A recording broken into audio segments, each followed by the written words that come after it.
Hello, and this is a battle report from Santa Barbara Wargaming. We have a 50-point battle. We're doing Incoming, so I'm playing Pharaoh with Carver as my warlock. I have one full unit, a max unit of brigands. They're starting the game dug in because I can. I have a minimum unit of brigands, which is also dug in because I can. I'm trying out a Razorback for the first time, and it's dug in because it can. Then I've got two units of Slaughterhousers. I've got Rush and Brine. I've got one Warhog, one Gunbore, Targ, and a minimum unit of Bone Grinders. The objective in this game is I want to get my caster up here to the artillery emplacement so I can start shooting artillery at people and keep Lance from killing my artillery piece and also from gaining control of my zone. You're on. Okay, I am running a Laylee's Highborn Covenant army from right to left, your right to left. I have a unit of Amethyst Rose Gun Mages with Officer marshalling a mule. In my Warcaster Ashland's battle group, I've got Talon, two Vanguards backed up by Anastasia Debray, and a proxy for Reinhold. And on my right flank, I've got a depth formation of steelheads, minimum halberdiers in front, max strength riflemen in the center, and a minimum unit of heavy cavalry in the rear.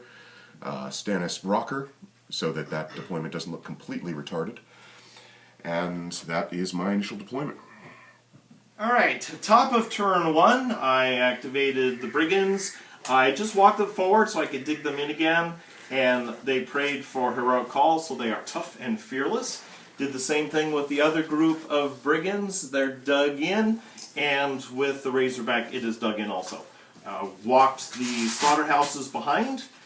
Both groups, slaughterhouses behind both groups of brigands. With Rosh and Brine, I charged Brine forward. He charged the Talon, he failed. And I also riled him for 2. Rosh is going to charge Brine and hit him with his cleaver, do 6 points of damage, heal 3 of those, so that I will get the pain response for the rest of the game, hopefully, and he doesn't die too fast. I went ahead and walked the Gunbore forward, and riled it for 1 and put Counterblast on him. I moved Targ forward. I ran the Warhog forward and riled him for 2. The Bone Grinders are kind of hiding behind Carver over here. Carver's going to walk forward. He is going to put batten down the hatches on the battle group, so they are +3 armor and -2 defense, and put Quagmire on this unit of brigands. Saxodoric ran up here, and so he's hiding in the bushes. And that's my turn. Lale, bottom of turn 1, pretty straightforward. Ran just about everybody up, walked the mule forward, winged a range shot, missed, caught some blast damage that did nothing. Ran up everybody else, advanced Anastasia over to my far left, ran Ashlyn up, putting admonition on her, even though he's got Quagmire, hopefully that won't completely murder me, into control range of the artillery emplacement, okay. Moved the Vanguards forward to screen, moved the Talon up, and advanced my Steelhead Regiment. Okay. Top of turn 2, I moved the brigands forward. They prayed for heroic call. We shot and killed, I think, 2 halberdiers. Yep. Saxodoric stood still. He shot 1 halberdier. And then I'd have to say that the Razorback, which was aiming at Ashlyn, and missed her, deviated and took out a 3rd of the halberdiers. They passed their leadership test. Went ahead and moved the slaughterhousers forward just a bit. Moved Rosh and Brine forward. Healed Brine back up, so he only has 1 wound on him. The brigands over here are going to shoot and kill 2 of the gun mages. I should say there were 2 of the brigands over here that killed 1 gun mage. That would be the unit attachment. Oh, the unit attachment. And so we got the unit attachment. The Gunbore missed everything, but he did cast Counterblast on himself. Move the Warhog forward, just in case one of these really big, nasty, or little bitty, nasty Warjacks comes running in my direction. Move the slaughterhousers, kind of spread them out a bit so that they wouldn't get hit by too many AoEs. Move Carter forward, and I did maintain Quagmire, and I did cast Batten Down the Hatches. The Bone Grinders moved up here. The Gun Mages took 5 casualties. They passed their leadership test. And that's it for my turn 2. Some of those casualties are from the artillery shot. Oh, that's right, and an artillery shot. So, oh yeah, I did an artillery shot which went into the zone. I targeted the zone, and it just happened to deviate on top of 2 guys and kill them. So the luck's running really high. Lance will be very mad at me if he keeps up. So, Lael, turn 2, opened up with a shot from the artillery emplacement into this big mess of pigs, which did nothing. It strayed out of the way. Then moved over to this flank over here. The mule took a shot at this little packed bunch of pigs. I believe clipped 1. If I recall correctly, yes, he took out 1. Okay. A little bit underwhelming. Command group fed focus to each of the to the Talon and one of the Vanguards. Also put Quicken on the Talon. Both of them charged. The Vanguard, I believe, killed 1 pig, but it made its tough roll. The Talon took out Slaughterhouser. Thank you. I'm going to define them in various flavors of pig. Yes, that's all I can remember at the moment. Ashland walked up, took a shot, and I believe it made its tough roll. Took 2 shots and missed against Def 16 Brigands. Just remember it like bacon. So, on my right, the halberdiers shuffled over into the woods to get some cover. The riflemen stepped up, took a few shots at 2 of the brigands, took out a couple of them after a couple successful tough rolls. Sniped over and took, well, not sniped, but took a shot through this little lane here and took out another of the brigands on the far flank. Stannis walked up and took a shot at a particularly stubborn hamhawk that was refusing to die. And that, unfortunately, was the extent of my turn. Okay, you're on. Okay, the control points after the end of my second turn are now active, so we can begin scoring points for those. That was all. Okay, this is top of turn 3. On my turn, I went ahead and charged this unit of brigands. Went ahead and charged one of the light jacks. 1 missed, 1 hit. I don't think he did any damage. I then had Brian slam him into the other light jack, knocking them both over. He gives them the same thing. And he did pig farms, so he did lots of damage. Rosh, on the other hand, is going to dig in and kind of hide a bit over here behind the forest. The slaughterhousers are going to have to walk forward in order to engage the riflemen and a couple of halberdiers with a mat of 6. They didn't do terribly well. I think I killed 2 guys, so it's better than nothing. 1 guy. The slaughterhousers on this side attacked these 2 light jacks, are both knocked down. Wrecked 1 of them, put some damage on the other one, but not too much. But when I knocked down the 2 of them, that allowed for the brigands to rush forward, run forward, and so they are still quagmiring, and they quagmired Ashland and the guy next to her. Which is a proxy for Reinhold. Proxy for Reinhold. The gunbar went ahead and shot and killed the last remaining gun mage. So the mule can't be boosted anymore, but he's still around. Targ is going to ancillary attack and put that hit Ashland, miss Ashland, and it flew off. I don't think it did any damage. The Bone Grinders did an arcane bolt at the solo that was over here. Anastasia, and killed her. Carver's upkept Quagmire, put down, batten down the hatches. He's got 1 left on him. The Warhog is kind of staying in reserve. The Razorback went ahead and shot, but didn't do any damage. And that's it for top of turn 3. Oh, the ranked attack. Bottom of Lael, turn 3. Began by allocating 3 focus to the forward vanguard, 2 focus to my secondary vanguard. Began with a shot from the mule, which scored a critical devastation on the gunbore and a cluster of little dudes around him. Did some light damage to the gunbore, squashed a couple of little guys, and did some damage to Targ, but the tough little bugger didn't die.